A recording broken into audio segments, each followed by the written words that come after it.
Hey guys, we have Chainlink, we have Quant. Let's compare these two sons of bitches, shall we? So these are both two giants on completely different missions, completely different architectures, completely different ways and paths that they plan on dominating the next phase of crypto. So I don't feel like these are two directly competitive crypto. However, people in these communities go back and forth on each other a lot. Maybe it's just who I follow and what the algorithm does, but I see arguments on X and Reddit a lot between Chainlink and Quant. People just getting way too emotional about digital code they invest into, in my opinion. But people like hashing back and forth. So I want to compare these two today based off of my view and my opinion. Full transparency, and something very important for me to point out is that currently I am a Quant holder. In fact, Quant is my highest conviction play. So I got to be open up to you guys, let you know there are certainly chances of some bias. I tried my best to keep it down and minimal, and it did make it easier because I feel these are more of partnerable crypto than competing crypto. But I did just want to make sure that was known for anyone who hasn't been here too frequently with me before. With that being said, if I'm comparing my highest conviction crypto to something, realize I also think Chainlink is really fucking awesome. This is not a video to poo poo down on one or the other. These are two crypto that I think have a very big future in front of them. I think either one of them can be great long term plays. I'm just currently only invested in one. As I talk about these, I'm not going to go into nitty gritty details. I don't want to make this a 10-hour video or more. Right. So I will be missing things. I will be simplifying things. That way we just rapid fire through this. So feel free to put your favorite thoughts, facts, or additions about either Chainlink or crypto down below. Try to play nice with each other, but feel free to share your opinions. I'll hop in with it then too. All right, first, let's give a very quick intro to each of these projects, right? Short version, super short. It's an enterprise interoperability platform. Think of it just like an operating system. We just call it the overledger, right? This is where banks, governments, and other regulated businesses use it to connect their systems to essentially everything else.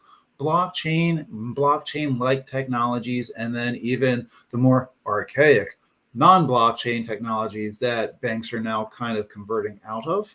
And then we have Chainlink or Link. I mean, this is the world's leading decentralized Oracle network.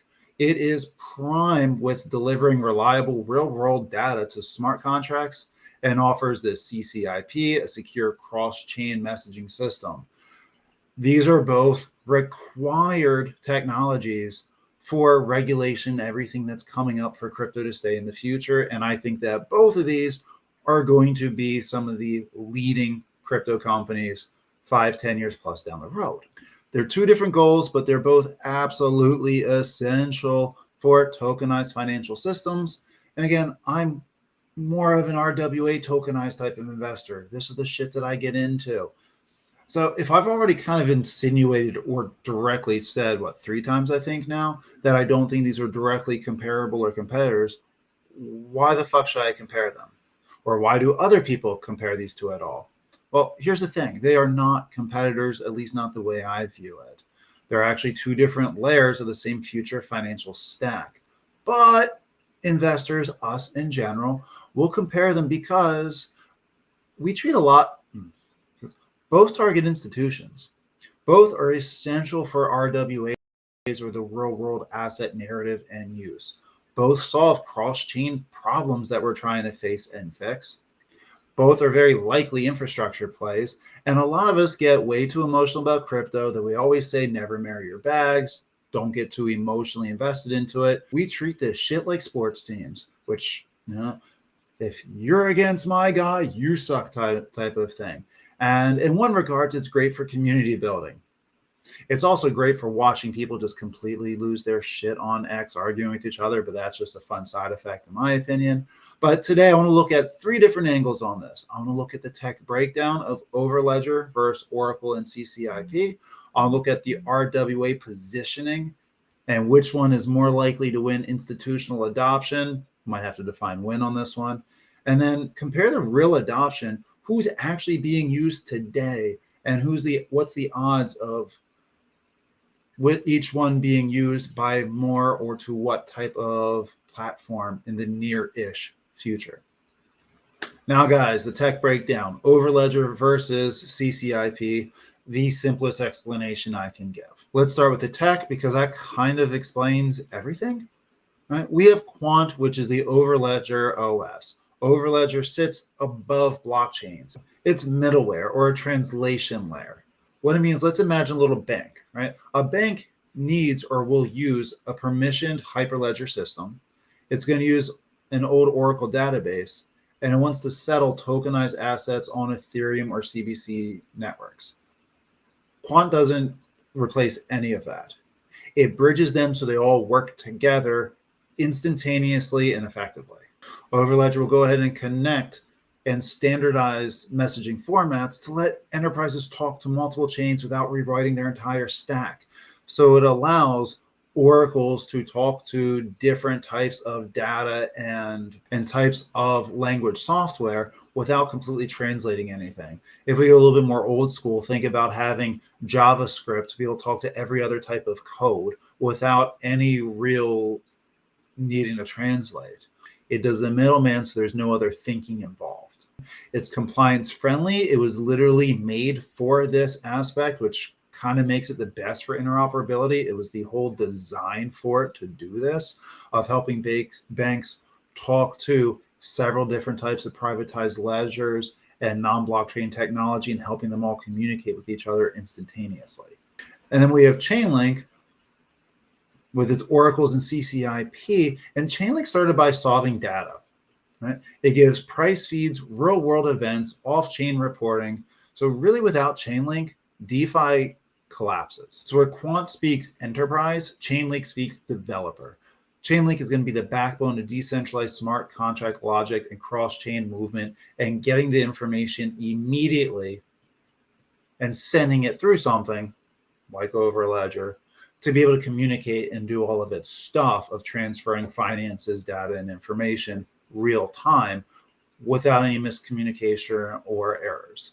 And I know that was overly simplified, but we do need to understand how both of these are needed, right? We need to be able to get everything from different CBDCs, different banks, different technologies to speak together, Overledger. And we need to be able to get immediate information from the real world to be able to translate and transfer everything through. So if I have $1,000 and I'm sending it from my privatized ledger, turning into the pound, that's where as soon as I press that transfer or sell button, Overledger sends the communications through, and then Chainlink or something like Chainlink uses the oracles to instantly say what is the price of everything so it knows what to transfer. How much USDC from my private ledger is going to equate to the pound that goes immediately into the digitized bank. That's the oracles. So again, these two actually work very well together, but everyone wants to say which one is best, as opposed to invest in both or invest in one and realize the other one, if they partner up, pretty likely, it's going to benefit everybody every way. Something we can kind of compare directly with it is the RWA battle. Who wins the real world asset era? Right? So this is where things to me get a little interesting, really, is tokenized assets. Everything from treasuries, bonds, invoices, real estate, cash flows. These are already on chain in the tens of billions of dollars, right? We're already doing the onboarding process of making this a real thing. And that's with really no real banks that are fully on board yet. JP Morgan's a little ahead of the game, but we've got time because RWAs or because CBDCs really don't plan on getting launched until like 2028 to 2030.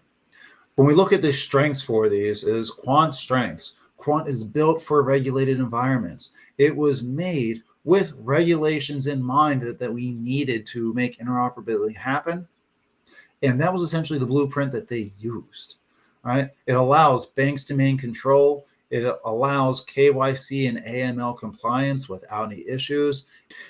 It allows everything to be audited without sharing privatized information. It's enterprise grade setup, and its connectors to existing legacy systems, and set up and scalable to connect for future ones, which is kind of fucking important. So if you're a government or a tier one bank that's trying to tokenize treasuries or issue CBDCs, Quant is designed specifically for that. And I do think this is going to be the biggest use of crypto in terms of amount of liquidity in the future. Chainlink's RWA strengths. Right? Real world assets isn't just issuance, there's other things you need. You need valuation, you need custody proofs. Who owns what as everything's being transferred? Yeah, billions of dollars that's moving through banks. You want to make sure that the right wallets and right entities own everything throughout the process. We need to know about immediate interest calculation. We need to know about data feeds, cross-chain bridging information. That is where Chainlink is king, and that is what Link is so damn good at. Chainlink is going to provide price feeds for everything, proof of reserves for real-world assets, CCIP for moving assets across chains, and just helping with the standards for off-chain reporting. So if we have to give a verdict right here, Quant is the enterprise operating system for RWA issuance and settlement, and I don't think I can really be convinced otherwise. Chainlink is, I think, the prime data and cross-chain plumbing that keeps those assets functional. So these are, again, two things that we need to make CBDCs and everything run in the near future. And I really think it's going to be these two. Yes, there's other crypto that's going to have their part too, right? But there will be other ones. XRP, HBAR, Algo, they're all going to have their parts in it. There are so many other Oracle systems made out there, but Link did it first, so it's way ahead. And arguably, I think so, it did it best, which is going to help keep it ahead. And it's already got some active partnerships in use, which always helps. I think Chainlink and Quant are going to be two of the giants with personalized payment processes and everything I'm talking about today with tokenization and CBDCs. When we talk about current adoption, real use, and partnerships, Chainlink's a little ahead on this one.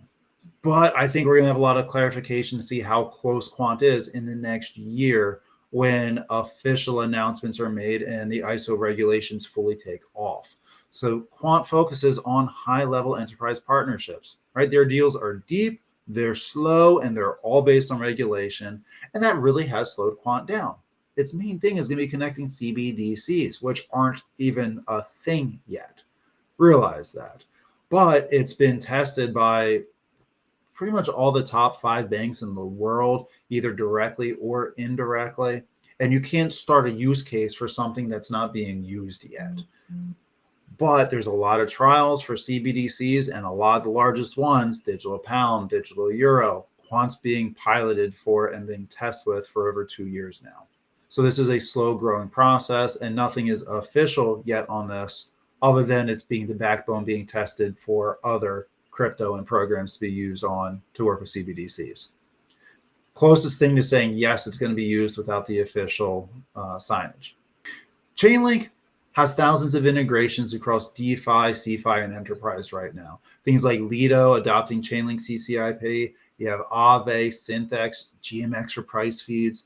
They have the proof of reserve systems for several tokenized funds.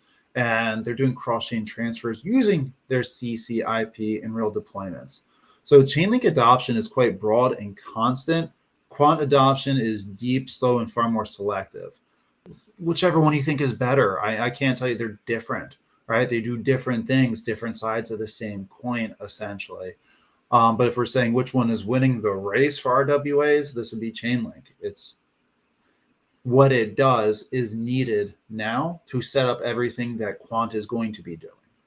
So you can also, I guess, look at that as Chainlink is slightly safer. I've got so much conviction in Quant, it is a sure thing in my mind. But if I pull out my opinions and we just look objectively at facts, Chainlink is ahead. Chainlink is a safer bet in terms of longevity because it has consistent use right now that is bringing in money versus Quant, which is being used to test run a bunch of other crypto and programs for a future use in the few years. Real briefly, let's compare tokenomics, just because I've seen this as a conversation specifically for, I assume they're maxis and quant.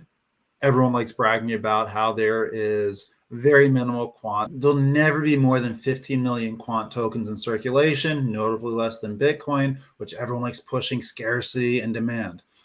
I think there's going to be demand. It definitely has scarcity, which with the fixed supply, when it becomes a big use, yeah, that's a big deal. Prices are probably going to shoot up pretty effing quick once they move. Quant is used for licensures, gateways, and access to their overledger system. So it's got a real use that banks and government agencies are going to use. So that's great for tokenomics because it makes a consistent liquidity cycle or flywheel where people pay money to use the system. Quant locks away a bunch of QNT based on that licensure for 12 months. So it's out of the system. And then the same thing is kind of done when banks, everything use Quant to transfer everything. So it's got a use and it's got a tokenomic system that keeps the supply out of the market, keeps price going that way. Chainlink is very different. There'll be no more than 1 billion total supply out there. And it's used for node payments, staking, and future service consumption. Emissions are a real factor to keep an eye on and watch. Quant has a scarcity advantage. Chainlink has ecosystem breadth, and their tokenomics are not at all comparable, but it's good to know this shit for the crypto that you invest into. How many tokens there are there buybacks? Are there burning mechanisms? Is there a way of keeping the flywheel moving so that way as use occurs, it actually brings up the worth of the token, gives people a reason to hold on to the thing, which also helps with the stability of the whole ecosystem. Risks, let's do a real quick risk assessment because obviously both has risks. To me, these are minimal because I really think I've got a lot of conviction in these two crypto, right? Quant, the risk is enterprise sales cycles are slow. So it's a slow buildup, as anyone who owns Quant knows. Adoption really depends on banks and governments. It's looking good, but nothing is technically official. Token utility, it has to scale with demand. So there's always a chance that there's an issue with that. And partnerships are often not publicly detailed. That might change down the road, but we can speculate based off of what is official, which is a little bit with trials of, from the Bank of International Settlements, trials with the digital euro. But other than that, we don't actually know much of what the partnerships are in the background. Chainlink's risks, there's a lot of competition from cheaper Oracle networks. And cheaper does not mean better. Even if these cheaper Oracle networks are as good as Chainlink, it doesn't mean Chainlink's going to lose. Because look at sneakers or something, right? There are so many different types of running shoes, but some are just always going to be $80. Some are always going to be $20. And though there's a difference in them, is it that big of a difference? All right. So Chainlink does have to work. I feel Chainlink has to worry more about competition in the future, which is why it's so damn important that it gets the partnerships and everything now. Token unlocks and emissions, always a concern and a fear, and it's got a very heavy reliance on DeFi activity. And with CCIP adoption still early, there's a little bit of questioning in with that. So no project is perfect, but both have very strong long-term fundamentals that I've got faith in. So the conclusion, as far as my truth is, again, coming from someone who's personally lean towards Quant, these two projects are not fighting for the same role, guys. Quant's aiming to be the operating system for regulated institutions, and Chainlink is aiming to be the trusted data layer and cross-chain router for smart contracts to put into this router or something similar for helping out with regulated institutions. So if you want an asymmetric upside and you're okay with enterprise timelines, Quant makes the most sense. If you want broad adoption with a massive ecosystem and a slightly less risky long-term survival chance now, with a less likely huge pump to get in on prices, Chainlink would make more sense. Because as regulation information comes out, Quant will go up faster than Chainlink, likely. So if you're unsure, Chainlink is probably not going to explode as quick once it starts moving. I can see that as a huge pro if you want to get more or accumulate more of it. And if you believe crypto is going to grow into a tokenized global financial system, probably going to end up wanting both. I'm keeping Link in mind for the bear market when prices drop. So I apologize for being a slightly more lengthy video than normal, but let me know down below. What are your thoughts? Do you want to hear any more information about anything? Talk amongst yourselves, whatever it is that you guys do. And I'll talk to you guys in the next one. Peace.